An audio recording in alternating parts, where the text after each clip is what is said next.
कहते हैं ना कि विद्वानों की गोष्ठी में, वकीलों के क्लबों में, मनीषियों के वाग्बंध में और राजनीति संन्यास ले चुके प्राचीन कूटनीतिज्ञों के कहों में अक्सर ये चर्चा होती रहती है कि न्यूज एंकर किस तरीके से क्लिष्ट हिंदी का उपयोग करते हैं।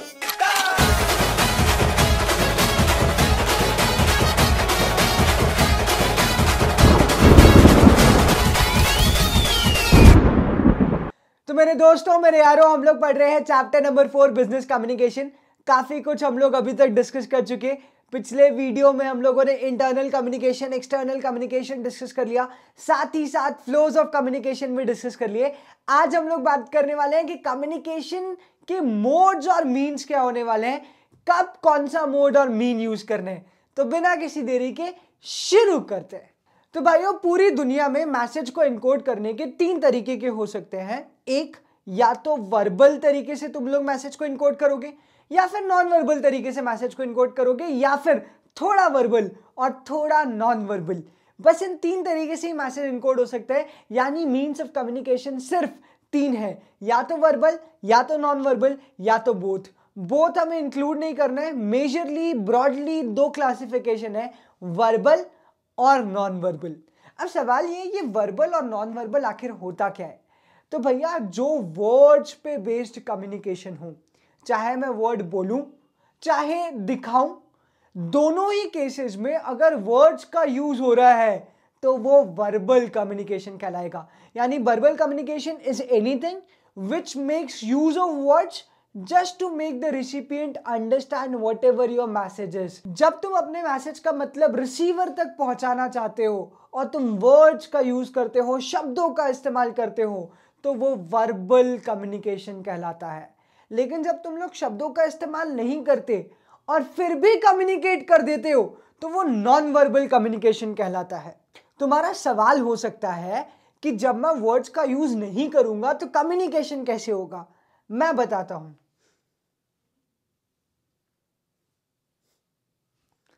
I love you, जैसे ही मैंने ये कहा, इट मेक्स अ कम्युनिकेशन। अच्छा, मैंने तो कहा ही नहीं यार, मैंने तो सिर्फ इशारा किया।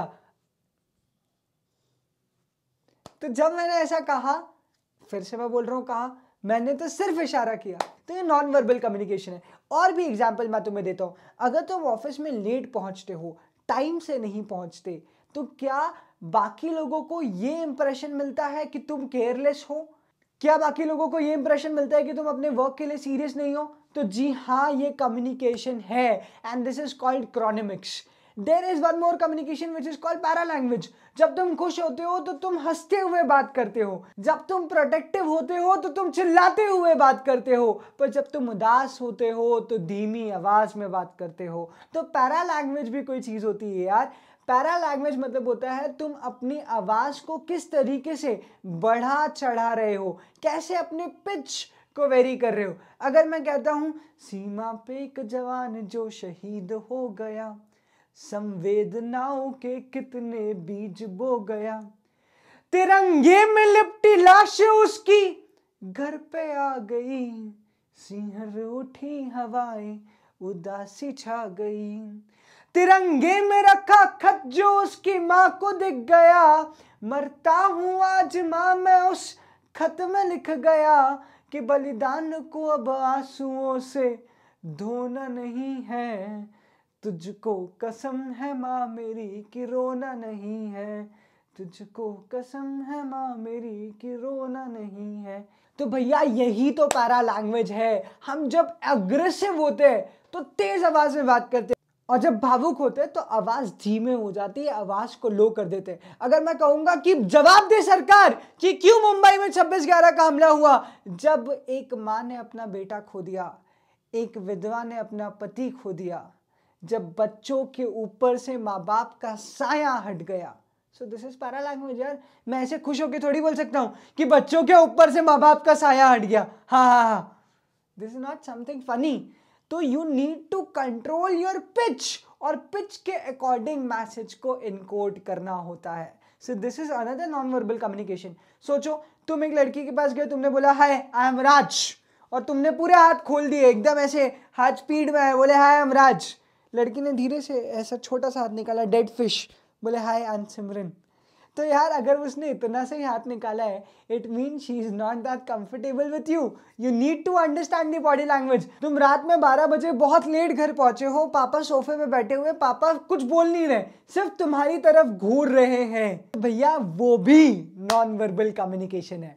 तो कम्युनिकेशन ना सिर्फ वर्ड से होता है, बल्कि क्रोनेमिक्स, बॉडी लैंग्वेज को हम लोग बोलते हैं काइनेसिक्स, पैरा लैंग्वेज, इन सब पे भी डिपेंड करता है। Even proximity also tells us something.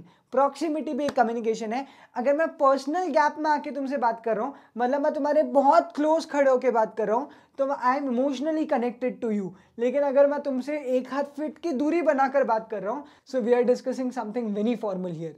तो ये सारे नॉन वर्बल कम्युनिकेशन कहलाते हैं। तो एक बार जल्दी से लिख लेते हैं। अब वर्बल कम्युनिकेशन में वर्ड्स या तो ओरली बोले जा सकते हैं या फिर वर्ड्स ऑन पेपर लिखे जा सकते हैं।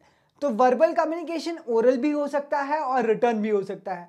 साथ साथ कई बार हम लोग पावर पॉइंट प्रेजेंटेशन देते हैं, कोई वेब पेज दिखाते हैं और उससे इंफॉर्मेशन मीटिंग में सभी को दी जाती है। तो कई बार विजुअल्स के थ्रू भी वर्बल कम्युनिकेशन होता है। और लास्ट है ऑडियो विजुअल कम्युनिकेशन। यहाँ पर टेलीकॉन्फ्रेंसिंग हो सकती है, video teleconferencing. Power point with multimedia हो सकता है, जहां पे तुम वीडियो भी देख पा रहे हो और साथ में कम्युनिकेट भी कर पा रहे हो। So it is possible only in the 21st century, audio visual communication. तो ये 4 पार्ट्स होते हैं वर्बल कम्युनिकेशन के। तो एक बार रिटर्न कम्युनिकेशन के जल्दी से एग्जांपल देख लो। मेमो हो सकता है, रिपोर्ट हो सकता है, ऑफिस ऑर्डर हो सकता है, ईमेल कर सकते हो, क्वेश्चनर हो सकता है, लेटर हो सकता है, नोटिस हो सकता है, एजेंडा हो सकता है, एटसेट्रा एटसेट्रा। एडवांटेज क्या है रिटर्न कम्युनिकेशन का? भाई सबसे बड़ा एडवांटेज रिटर्न कम्युनिकेशन का, तुम्हारे पास प्रूफ होता है। अगर तुम्हें कोई बोले आई लव यू, भरोसा मत करना। लीगल अग्रीमेंट जब तक ना हो जाए, शादी ना हो जाए, मुहर ना लग जाए, तब तक वो आई लव यू सिर्फ वैसा ही है जैसे ढिंचैक पूजा का बेहतर सिंगर होना। तो return documents are proof and admitted as an evidence in the court of law. तो ये सबसे बड़ा एडवांटेज है रिटर्न कम्युनिकेशन का। तो भैया रिटर्न कम्युनिकेशन करते समय हमें टाइम मिल जाता है प्लानिंग का। हम लेटर सोच के लिख सकते हैं, साथ ही साथ लेटर हेड पे लिख सकते हैं, क्योंकि स्टेशनरी हम लोग प्री डिजाइन करवा सकते हैं, बुलेट्स का यूज कर सकते हैं, पॉइंटर्स का यूज कर सकते हैं। और सबसे खास बात, रिटर्न कम्युनिकेशन हम लोग जब रिट्रीव करना चाहें तब रिट्रीव कर सकते हैं, तब एक्सेस मिल जाएगा। ऐसा फोन की तरह नहीं है कि फोन भेज दिया तो कम्युनिकेशन भी खत्म, मैसेज जो फोन में थे वो भी चले गए। Return communication you would always have in your file room.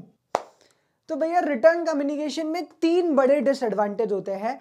पहला बड़ा डिसएडवांटेज ये है कि रिटर्न कम्युनिकेशन में गलती तभी पता चलती है जब सामने वाले का फीडबैक आता है। दूसरा बड़ा डिसएडवांटेज ये है कि रिटर्न कम्युनिकेशन जब हम लोग करते हैं और जब सामने वाला reader already pre conceived notion रखता है अबाउट द सेंडर, रीडर को लगता है कि सेंडर से फर्जीवाड़े ही करेगा, तो उस केस में return communication is not helpful, क्योंकि वो उस प्री जुडिशियल ब्रेन से पढ़ा जाता है। And most important point which is a big disadvantage of return communication, कि रिटर्न कम्युनिकेशन में नॉन वर्बल कम्युनिकेशन बहुत ज्यादा नहीं होता। अच्छा हाँ, रिटर्न कम्युनिकेशन में नॉन वर्बल कम्युनिकेशन नहीं होता ऐसा नहीं है, रिटर्न में थोड़ा थोड़ा नॉन वर्बल कम्युनिकेशन हो सकता है। ये कैसे? रिटर्न कम्युनिकेशन में कैसे इशारे करेंगे? तो भैया तुम्हारी हैंड राइटिंग वो बताती है कि तुम्हारा व्यक्तित्व कैसा होगा। This is actually a non verbal communication. अगर मुझे कोई खूबसूरत सी कॉपी मिलेगी तो मैं समझ जाऊंगा कि ये खूबसूरत सी कॉपी किसी लड़की की है, क्योंकि हम लड़के ऐसे 4-5 कलर के पेन लेकर नहीं लिखते। अगर कोई लिखता होगा तो वो अपने आप को टिकटॉक वाला ना समझे, you would have been an exception. तो भाई ओरल कम्युनिकेशन कैसे कर सकते हैं? टेलीफोन से ओरल कम्युनिकेशन हो सकता है, आपस में एक दूसरे से बात करते हुए ओरल कम्युनिकेशन हो सकता है, इंटरकॉम यानी ऑफिस में जो टेलीफोन्स आपस में एक दूसरे से कनेक्टेड होते हैं उससे ओरल कम्युनिकेशन हो सकता है। तो भैया oral communication is one of the very important mode of communication, क्योंकि एक एग्जीक्यूटिव लगभग 80% कम्युनिकेशन ओरल करता है। जी हाँ, बिल्कुल मैंने सही कहा, 80% of the communication is done orally by an executive. तो एक मैनेजर के लिए बहुत इंपॉर्टेंट है कि वो ओरल कम्युनिकेशन पे फोकस करे। ओरल कम्युनिकेशन कैसे हो सकता है? टेलीफोन से हो सकता है, इंटरकॉम से हो सकता है, रेडियो से हो सकता है, वॉइस मैसेज से हो सकता है, etcetera etcetera. There are so many of means जिससे ओरल कम्युनिकेशन पॉसिबल है। तो भैया ओरल कम्युनिकेशन का सबसे बड़ा एडवांटेज है कि ओरल कम्युनिकेशन से टाइम बच जाता है। अगर कोई टॉप लेवल एग्जीक्यूटिव को अपनी रिस्पॉन्सिबिलिटी को डेलीगेट करना है तो return communication is very time consuming. अगर वो सिर्फ ओरली कम्युनिकेट कर देगा टू इट्स सबऑर्डिनेट तो शायद काम जल्दी हो जाए। तो रिस्पॉन्सिबिलिटी को डेलीगेट करने में oral communication is one of the very important mean of communication. दूसरी सबसे इंपॉर्टेंट बात कि ओरल कम्युनिकेशन दूसरे वाले को एक अपॉर्चुनिटी प्रोवाइड करता है कि वो क्लैरिफिकेशंस मांग पाए। फीडबैक बहुत इमीडिएट है। यहाँ पे मैंने पत्र लिखा, पत्र उसने पढ़ा, रिप्लाई करेगी नहीं करेगी आई डू नॉट नो, पर ओरली बोल दिया कि देख मैं तो तेरे बिना रह ही नहीं सकता, बता तेरा क्या निर्णय है, तो उसको उसी टाइम जवाब देना मजबूरी बन जाएगी। तो ओरल कम्युनिकेशन क्लैरिफिकेशन के ऑप्शन देता है, साथ ही फीडबैक भी इमीडिएट होता है। तो ओरल कम्युनिकेशन के कुछ और भी फायदे हैं। ओरल कम्युनिकेशन में आप नॉन वर्बल कम्युनिकेशन का बहुत एक्सटेंसिवली यूज कर सकते हो, यानी आपकी पैरा लैंग्वेज से बहुत सारी चीजें डिफाइन होती है। तो oral communication can be mixed with non verbal communication more easily as compare to the written communication. इसीलिए ओरल कम्युनिकेशन नेगोशिएशन स्किल में बहुत काम आता है। ये लेटर राइटिंग तो अपनी जगह सब चलती रहती है यार, मिनिस्टर से सेटिंग तो आमने सामने बैठ कर ही होती है। कौन सी मूवी ऐसी है जिसमें मिनिस्टर से सेटिंग लेटर से लिख कर की गई हो? तो oral communication is very important persuasive tool in the management. Oral communication में पैसे नहीं लगते। दुनिया में कोई चीज फ्री मिले या ना मिले, 20 डेज प्लेज और सलाह, ये दोनों चीजें हमेशा फ्री मिलती है। तो इसलिए ओरल कम्युनिकेशन के पैसे नहीं लगते मेरे भाई, रिटर्न कम्युनिकेशन के लगते हैं, इसलिए सलाह रिटर्न में नहीं मिलती।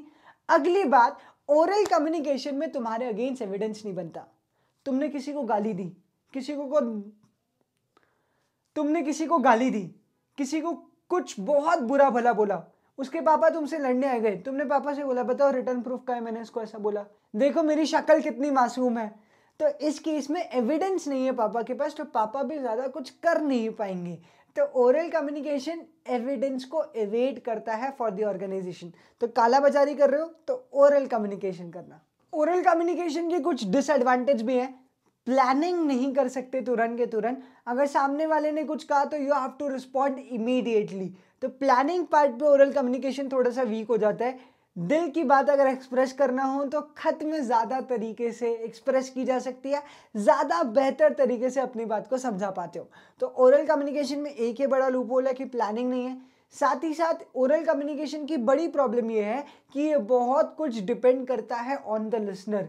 अगर सामने वाला सुनने में इंटरेस्टेड नहीं है तो तुम चाहे कितना भी अच्छा कम्युनिकेशन कर लो, you are not going to win, neither the other person is going to win, because both of you are not even communicating. क्योंकि तुम जो बोल रहे हो वो सामने वाले को समझ ही नहीं आ रहा, he is not a good listener. वो अपने दिमाग में जो सोच रहा है वही उसके लिए ज्यादा इंपॉर्टेंट है। तो फीडबैक नहीं आएगा प्रॉपर, डिकोडिंग प्रॉपर नहीं होगी, तो कम्युनिकेशन नहीं होगा। तो लिसनिंग पे बहुत ज्यादा डिपेंडेंट है ओरल कम्युनिकेशन। और कई बार अगर फेवर में तुम्हारे बात चल रही हो और तुम फिर भी ओरल कम्युनिकेशन कर लो, सोचो गाली बकने वाले बच्चे तुम नहीं, तुम वो बच्चे हो जिसे गाली दी गई, तो तुम्हारे पास रिटर्न कम्युनिकेशन हो इस बात का तो बेहतर है। तो भाइयों इसके बाद आता है विजुअल कम्युनिकेशन। विजुअल कम्युनिकेशन में तुम लोग वर्ड्स का यूज करते हुए कुछ प्रेजेंटेशन देते हो which is appealing to the eyes also. जैसे ग्राफ पेपर पे तुम लोग बता सकते हो कि कैसे सेल्स लगातार बढ़ी है। तुम लोग पावर पॉइंट प्रेजेंटेशन का यूज कर सकते हो, स्लाइड्स के थ्रू कोई प्रोजेक्ट समझा सकते हो। All of these will be called as visual communication. अब विजुअल कम्युनिकेशन क्यों इतना इंपॉर्टेंट है और विजुअल कम्युनिकेशन का सबसे बड़ा एडवांटेज क्या है? तो विजुअल कम्युनिकेशन से तुम लोग चीजों को ज्यादा देर तक याद रख पाते हो। जो आंखों के सामने से गुजर गया वो ज्यादा देर तक याद रहता है एज कंपेयर टू जो सुना। तो सुनने से बेहतर है देखना, क्योंकि मेमोरी लंबे टाइम तक क्रिएट होती है। लेकिन सबसे बड़ा डिसएडवांटेज ये है कि it is time consuming and expensive as well, इसलिए हर जगह विजुअल कम्युनिकेशन का यूज नहीं किया जा सकता। फिर नेक्स्ट आता है ऑडियो विजुअल कम्युनिकेशन, यानी ऐसा कम्युनिकेशन जहां विजुअल्स भी और साथ साथ ऑडियोज भी हैं, जैसे TV, television. Television is one such example of audio visual communication. तुम लोग देखते भी हो और सुनते भी हो। In a same way video conferencing में प्रेजेंटेशन दिखाना, this is also an example of audio visual communication.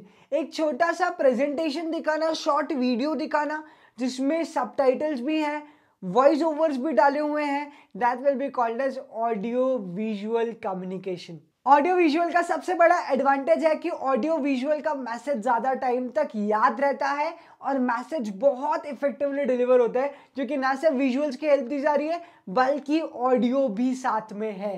पर सबसे बड़ा disadvantage, again it is the same point, economic factor, cost factor. इस वजह से audio visual is not possible everywhere.